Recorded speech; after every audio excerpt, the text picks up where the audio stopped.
everyone, welcome back to the Medigap Show. I'm your host and licensed agent, Holly Cohen. We are your go-to source for all things Medicare. Today's video, I want to delve into a recent development that's making waves in the Medicare community. AHIP President Matt Eyles has just issued a press release condemning a new final rule from CMS directly that impacts Medicare Advantage plans. So this rule specifically focuses on the risk adjustment data validation requirements, demanding that Medicare Advantage organizations, that would be the insurance carriers, that they do provide medical record documentation diagnoses for risk adjustment payments. Let's get started on that article right now. Medicare Advantage double standards need not apply.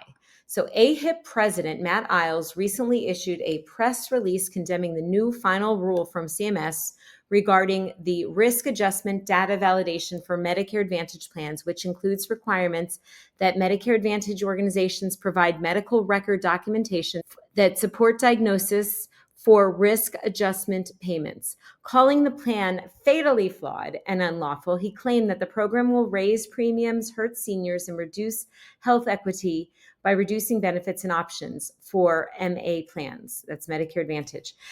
He goes on to say, as a physician, I have been required to produce adequate documentation to CMS, which is the Center for Medicare and Medicaid, for every Medicare patient visit when requested, leading me to question why MA organizations should be exempt from the same requirement. He has a valid point, in my opinion.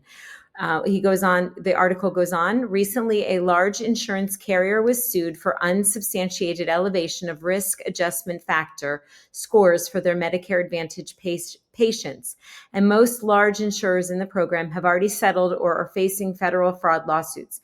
It appears the insurance industry wants to be held to a different standard than the providers that deliver the care. The American taxpayer is footing the bill for Medicare Advantage plans, then CMS has the right to assure that patients are receiving the care that they deserve and that the taxpayers are paying for.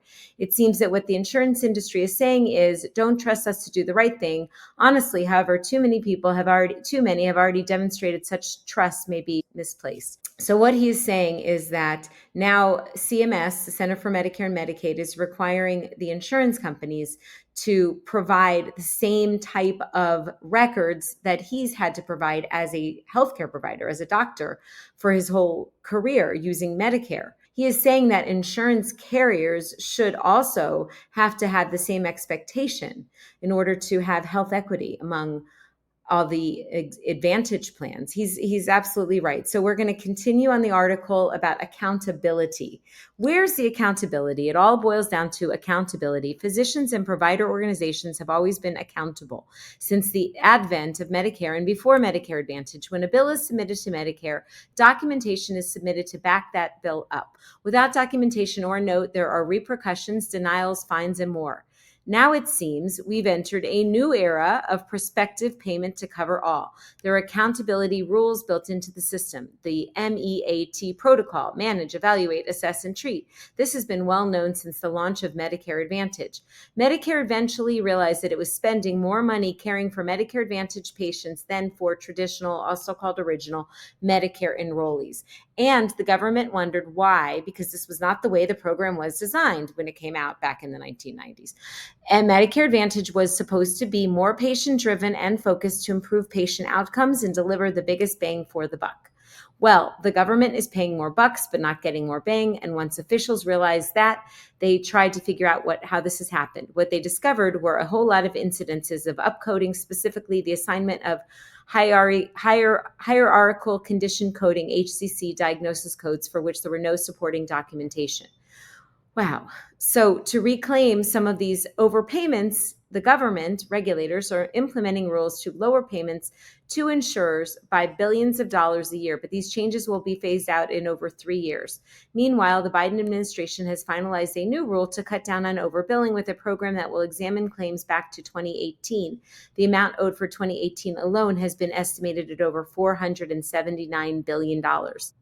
So, again, this article is called Double Standards Need Not Apply. Double standards are According to the article, the fact that plans are being audited back to 2018 indicates that the government knows this practice has been going on for as long as Medicare Advantage has been in operation. And now the insurance industry doesn't want to be held accountable. They claim it will reduce care and increase premiums for members. But at the end of the day, the practice is still fraud, and there cannot be two standards for the two types of Medicare.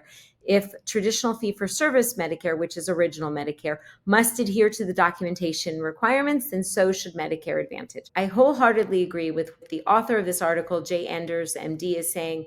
As far as double standards, he makes a very valid point that until the MA plans, the insurance companies are going to have to adhere to the same guidelines that all the providers, all the doctors have had to adhere to regarding original Medicare all the years that they've been in practice since original Medicare began, then the Medicare Advantage plan insurance carriers must also do the same thing. And there should just not be a different rule for them than there are for the providers that are providing service under original Medicare. All right, that's all for today. I'll always keep updating you on all the newest Medicare information that I find. Take care and be well, and subscribe to the channel.